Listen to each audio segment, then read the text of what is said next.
So, someone tells AEW to get good for no reason. And yes, it's been a while since y'all saw my face because I'm lazy and I'm ugly. Other than that, what happened? What happened on AEW, bro? What the hell happened? What happened? Okay, let's go over what happened most of the show. So we had, of course, Sting showing up on Dynamite somehow, some way.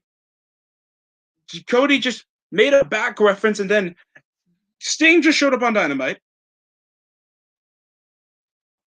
We had one of the commentators from Impact Wrestling that used to call it with Josh Matthews. I think that's his name, Josh Matthews. Came one of the guys that were commentating with Josh Matthews back on Impact. I think it's now Madison Rain interviewing with her. She came out and freaking boom came with the shocking distraction ref. Uh, Kenny took advantage, spiked between the eyes Moxley with the microphone, and came with several barrages of V triggers. Now, we could have came off with negatives in most of the match. We could have had just another special episode of Dynamite with an extra work rate match, probably in 37 or 40 minutes, because the match started like 9:20 something. So you didn't expect that much, bro. So now we have, oh, dude. Oh, dude, come on. Yo, B, this is just the most craziest episode of. Sorry, I think I dropped something, and I thought it would be embarrassing if I just bent down and just told you guys. But besides that, besides of what happened over most of the show, it was a pretty average show, but with some impactful moments. We had drama interluding with the Inner Circle. We, of course, had Britt Baker furthering up her feud with probably the more interesting woman in the division. I think Britt Baker's more of a better talker, better, decent worker that can actually sell more of her moves. She seems to be more entertaining than most of the women that we have in the division. Because it looks like they're going to do something involving, I think her name is Grace, with involving Nyla Rose and Vicky Guerrero. That's going to be crazy.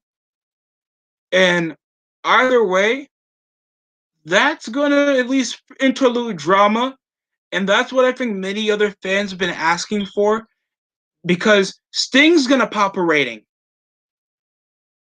Sting's going to pop a rating. No matter how you look at it and how much times you think AEW is just a cornerstone second best, just a tiny, teensy-weensy better than NXT. You got to give it credit when the credit is due. They have the money to at least extend some contracts or some money out to some top guys that can actually cause a difference maker on AEW. That's the only positive I give it some credit for. And out of most of this, the match was a bit long with the Moxley and Omega match, but it was at least we have a title change on the main show. We have one of the Hall of Fame big names that people know. We have a big near breakup angle involving one of your top factions in the company.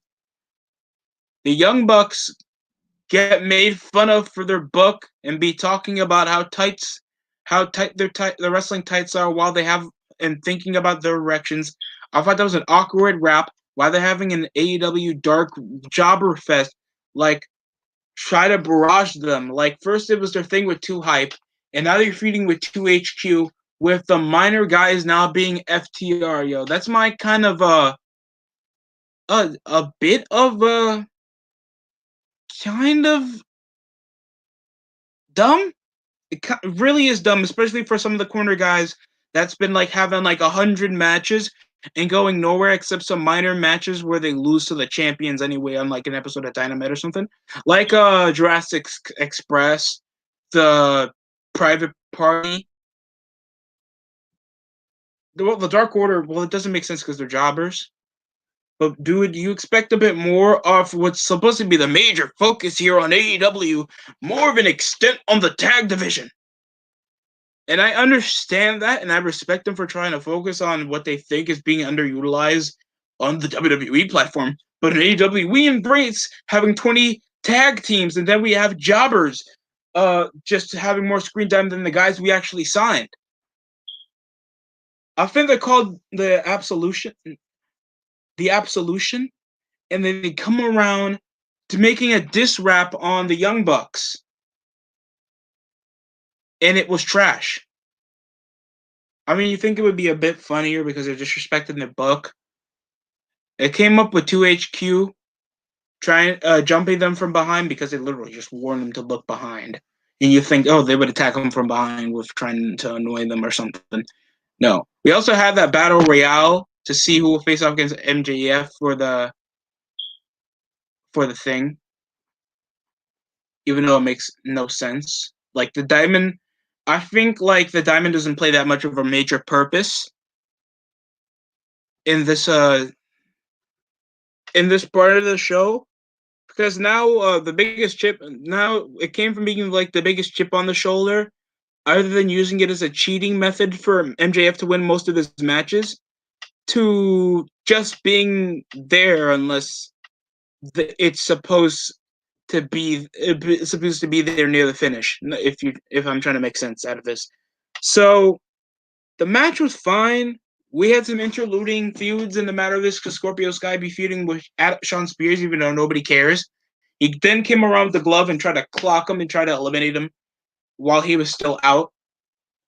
Matt Hardy, I think, eliminated Isaiah Cassidy, and I think he's trying to bring back Big Money Matt. Even though I don't care about Big Money Matt, like most of his gimmicks that people remember are just his broken thing and his, how can you call like not gonna die gimmick, even though it was just a storyline involving that lead is kind of belonging to the streets back in 05. And of course his version 1 gimmick. And making a persona out of this, don't you think you kind of have like a identity crisis? And they tried to play it up on AEW, but it just comes up looking dumb. And I understand AEW wants to be like, we know that our fans are in the now, and they obviously know some parts of the wrestling business, but we got to keep spreading it out there. Oh, dude, it just looks so corny. And sometimes like what you thought was like, oh my God, Broken Matt Hardy coming over to AEW. He's going to make crazy storylines. He's going to interlude with most of the guys that he, of course, has beef with from WWE. It's going to be crazy. He's going to pop a rating because, of course, people love Broken Matt Hardy. And then they try to give him this switch from different personality gimmick. That doesn't go over because it already looks dumb and already looks fake to begin with. Plus, it's not that methodic to anyway because people are already in on it. And that's something that you like. Back in the Stadium Stampede match, that just should have been on BT. That doesn't belong here on a prime time show when you're wrestling in a freaking football stadium, and most of the spots that you guys had were comic relief. And you also had something else called Blood and Guts that made it 0 sense. And these are negatives. These are negatives. I also had positives earlier up in the show. Britt Baker had her average match involving some Siberian chick, and I'm trying to look up her name right now because I'm trying to understand why AEW keeps bringing up these women here in their women's division when they know over most of the critiques that AEW gets that their division is pretty garbage. So why in the world do you get a chick that nobody knows? You set no vignette, you get no promo from her because probably she doesn't know, isn't that good in English to begin with, and she comes around losing out by disruptions off Reba, but they keep calling her Rebel. And I was like, where is that coming from? Where's Rebel coming from? Isn't she called Reba? I don't know, dog. These are just some of my complaints. Other than that, I've enjoyed AEW. I enjoyed Dynamite and this has been one of the better episodes over the last couple weeks. So good on AEW. Good on AEW. You get a legend off Sting. You had a title change on the show, and that's always good. Moxley was a good world champion. And it's crazy enough to see such a good match. I mean, it was a good match, to be honest. It popped more ratings than their pay-per-view match. Oh boy, dude. Other than that, the medium viewership went up to like a 146, and sure, that ain't bad, but that's like coming from the most of the remainder of the show. And what I got over most of it was like they were of course selling over the main event. Don Callis was involved, and it was like, you'll see next Tuesday on Impact. Wait, what's gonna happen on Impact? Because of course there's been like rumors, and I didn't want to go into this because I didn't want to like, oh my god, do you want to see Lucha Underground? When's the last time y'all actually heard about Lucha Underground, bro? Because I haven't heard from Lucha Underground in like years because we keep taking over their stars. Most of their taping issues. Dude, it's like whenever you hear of like Lucha Underground, and I had faith in Lucha Underground because I thought the cinematography was better than Impact's. Their matches were cooler and they had more well-known stars. And it's sad too because I liked the Lucha Underground for the last few years, for the last couple of years, and it's sad to see them, probably not continue. So probably we're gonna watch Impact because Don Callis is from Impact and Kenny Omega is on AEW, and he seems to be having have a previous relationship. So this is probably gonna go up to see what happened on Impact, and that's getting taped in Canada, right? Hold up, how's that supposed to work? So yeah, I have some confusions in most of this crap, but to be honest, I don't really concern myself with that, but I'll see what happens on Impact, bro. Impact's already getting a lot of flack for that terrible match involving Swoggle dressing up as AJ Styles, using his old music, trying to dress up as him, and do most of the stuff while trying to beat up this jobber. Oh, and Rich Swann is the world champion. So why not? Why not? Go on Access TV. That I swear not a lot of people even remember that they have Access TV. And I'm not trying to always disrespect on Impact. Of course, I have a history with TNA. I enjoyed it for some parts, even like the 2010s parts when they were literally dwindling over, loss of their stars. But other than that, Impact needs as much help as they can. Because you have Rich Swann as a world champion. Most of the guys that are on AEW previously, like last year, were on Impact. Brian Cage, the Lucha Bros, Proud and Powerful. At least like half of the guys I just mentioned were former Impact Wrestling World Champions from just 2 years ago. From the span of from 2018 to 2020. An earlier part of the year, Brian Cage was world champion. So, oh god, that got to be depressing as hell. And what's like the top star that they have on Impact now? It's freaking Ken Shamrock. You know how sad it has to be for your top guy to be a 50-something-year-old guy that can still look as more legit than most of your young guys? Like the Rascals are gone. No one really cared about them. Like Sammy Callahan's built like a guy that can smoke weed but beat the piss out of some other hobo.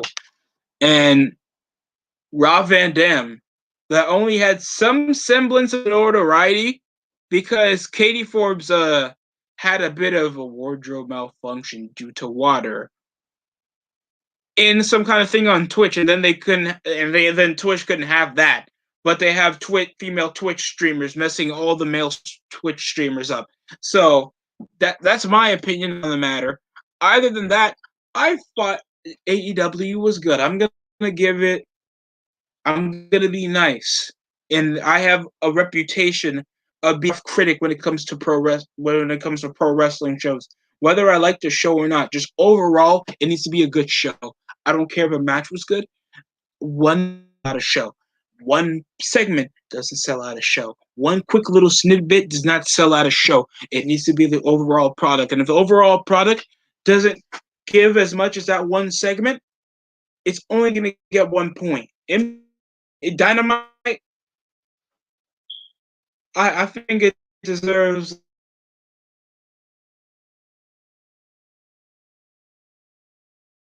even bring. I think we did. I didn't even go Arian versus Chris Jericho match because it was just meh of a match. Because already like spots of it was a bit fast paced to be, and there was some average okay spots. Arian went for a springboard leg drop. The walls Jericho were connecting. Oh, it was good. Swerve. Yeah, I'm actually don't know how long it's been since I actually gave some positive reviews over most of this show that I've done talking about Raw, SmackDown, or AEW. I might do Impact because of what went down on the main event, but besides that point, the match with Jericho and Kazarian was pretty meh, in my opinion. We had an average finish, even though the towel spot that, technically was a ripoff of what happened involving when Cody was facing Jericho back at Full Gear. And then earlier on, Sammy Guevara tried to break up with the towel toss. Then it came with him getting involved with Kazarian. When the hijinks were about to ensue, and it looks like they were getting off roll up after roll up, Judas effect. The victory goes to Chris Jericho. Wow. Ugh. That's a bit anticlimactic to show some semblance of dysfunction. I mean, you did see the dysfunction, but it didn't play that much of an affection into the match because Kazarian had the walls of Jericho pretty poorly locked up on Jericho, to be honest. And it was coming up to, like, that's the high risk where you need to throw the towel in. And it's not like it was that much to lose. I mean, they're already like sold up over most of the commentary that, oh my God, look at Kazarian. It has like a 20 plus career as a pro wrestler. Obviously, has a lot of whole wins over his belt. It's like, okay, a legit guy that's also an esteemed veteran like Jericho. So why would it matter if he just picked up a surprise victory on the former world champion? I already hear stuff about like probably Scorpio Skies out of SCU and stuff like that. I mean, that doesn't really matter to me, but it's crazy to see like what's the semblance of still keeping Jericho strong, but have their major functions still implode by the inside. I don't get that, but I guess I'm more conflicted over what's going to happen over the last couple of weeks, but it really doesn't stop the downside of the momentum of the inner circle other than the morale, if you get what I'm saying. Like, it's not stopping them winning or losing, yet these guys are still bitching, and I don't think that's good, did that much of decent drama, other than whatever's gonna happen. Because, yeah, Orange Cassidy won the Battle Royal. That's gonna be okay. I guess the Battle Royal was fine. The Battle Royal had some average spots, counters over the elbow. Orange Cassidy wasn't eliminated until later because he got thrown down the middle rope. Wardlow comes around eliminating both guys. MJF noticing that Sammy Guevara was stuck up with Jungle Boy, tossed both of them out. And they were trying to bring up, like, of course he has beef with Sammy Guevara, and I don't mind that. It just feels a bit meh to me. But other than that, it was an average battle royal with at least some stick of drama, and that's what I think some of these Dynamite shows are leakering up to. We saw a bit of chemistry involving Hangman Adam Page with the Dark Order. We saw a bit of still some confliction involving the best friends with Miro, and Flip Gordon. He even came later on involving Orange Cassidy in assaulting him in a post-match assault. And it wasn't as good as when he literally set him flying after he beat Kip Sabian in a match, and then Miro came out of nowhere out of commentary clotheslining him. So yeah, pretty crazy. I didn't think that the opening two matches were that impressive. Other than, what happened after, if you catch my drift. And yeah. Do I think that the rest of the show was pretty good? Yeah, it was pretty good. Hopefully there will be some updating if anybody would be on the chat right now to update me what happened on NXT, because of course I don't really watch what happens on NXT. Her name is Layla Hirsch. I think she's like some kind of Russian MMA chick. She had this average match. She came with a lot of bicycle knees whenever Britt Baker was pinned down, and continued trying to target the arm. There was some average kicks, and then there was a counter into a super kick. The match was fine. Then it ends with Reba taking a bit of a distraction, and then Britt Baker would go to work with the submission. Then Taz would come up, Team Taz, against I'm about to go into the crazy part. I'm not even doing the main event right now. I'm doing, of course, a tag team match involving Cody Rhodes and Darby Allin against Will Hobbs, and of course Ricky Starks. Ricky Starks, I have my opinions on Ricky Starks. I think he's a fine talent. He's an average mid-carder with decent trash talk. He can talk. He has an average look. He has a side of charisma. The guy looks good. I'll admit that. I always had some positives about him. I did call him a bit fruity back on NWA Power in some of my reviews that I missed doing. Sadly, I hope NWA is doing good for themselves. Hopefully, they can bounce back from a. I understand COVID has not been so nice on small wrestling feds, so hopefully NWA can battle back from this, because I don't like seeing a fed like that, like completely done to waste. Because all you have now is the Strictly Business and Midnight Express. I mean, the Rock and Roll Express and Nick Aldis. Oh, and Scott Steiner was there. Technically, that's it. It was fine. We had some counters. There was a cool triangle Cody Cutter. There was an average drop kick coming from Ricky Starks. Some clotheslines to cut off the momentum. Belly suplex, and then you saw Will Hobbs. Pretty fun. So it ends off with freaking, after what looks to be the momentum shifting, when there was some clotheslines, there was the combo. Darby Allin tagged himself in a suicide dive of Cody, and then the coffin drop. It ends in Allin picking up the dub until Brian Cage blindside Cody and Allin, jumped them, and it looks like Will Hobbs was about to hit him with the title. Then winter was coming. There was a man called Sting since March 26, 2001. You get to see Sting on TNT television, Turner Network, since 2001. That gotta be depressing. 18 years, dude. he was young.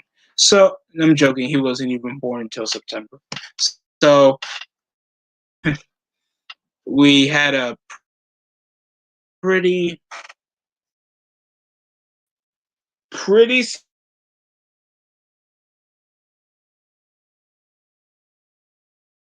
Johannick.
Hello.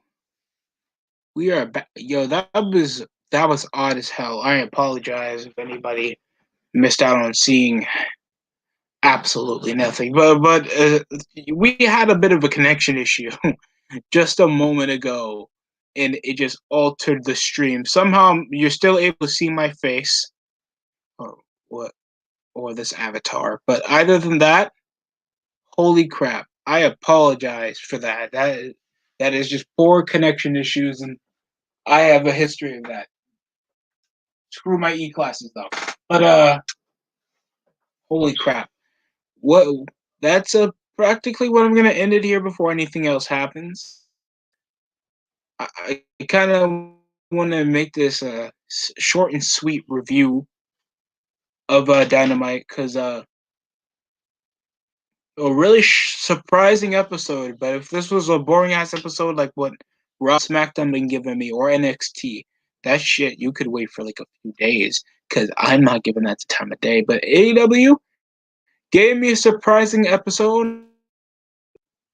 I don't think they're gonna go to an 8 in a long time, unless they change up what's gonna happen. But other than that, I would say try to give it a rewatch any way you can. That's it coming from me.